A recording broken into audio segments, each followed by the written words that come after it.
गोष्टीचा एकंदरीत विचार केला तर असं दिसून पडते की हे सरकार हिंदू विरोधी काम करून राहिलेलं आहे।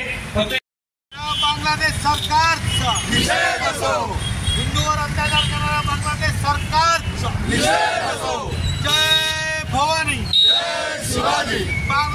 निषेध असो, निषेध असो, हे बांगलादेशी सरकारचे निषेध असो। जय भवानी, जय शिवाजी। जय भवानी, जय शिवाजी। जोड़ा बरा वरता घ्या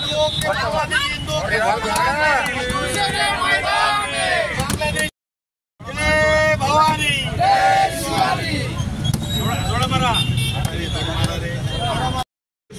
बाहेर पडतात त्यांना हिंदुत्वाचा आणि हिंदूचा काही एक संबंध नाही। आता प्रमाणावर हिंदू राहतात, त्या हिंदूंचं संरक्षण करण्याची जबाबदारी सुद्धा त्या हिंदुस्थानचीच आहे, हिंदुस्थान सरकारची आहे। आणि आज या केंद्र सरकारला जाग आणण्यासाठी आम्ही आज शिवसेनेतर्फे, जिल्हा शिवसेनेतर्फे हे धरणे आंदोलन घेत आहोत।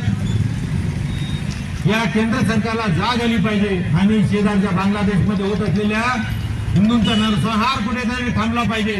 तातडीने केंद्र सरकारने यामध्ये हस्तक्षेप करायला पाहिजे व तिथे सरकारला बांगलादेश सरकारमध्ये युनूस राजीव पंतप्रधान आहेत मोहम्मद युनूस आणि त्यांच्या आशीर्वादानेच हा सर्व नरसंहार होत आहे, हिंदूंचा नरसंहार होत आहे। तिथे कालच काली मातेचं मंदिर, एक मोठं प्रसिद्ध मंदिर फोडण्यात आलं। असं गावागावातील मंदिरं फोडणे आणि तिथल्या हिंदूंच्या संपत्ती बळकावणे, उद्योग नष्ट करणे असे प्रकार चाललेले आहेत। म्हणजे तिथील कट्टरतावादी या देशामध्ये आता बांगलादेशमध्ये हिंदू राहणार नाही, हिंदूंना राहू देणार नाही अशा प्रकारच्या भाषा करताय।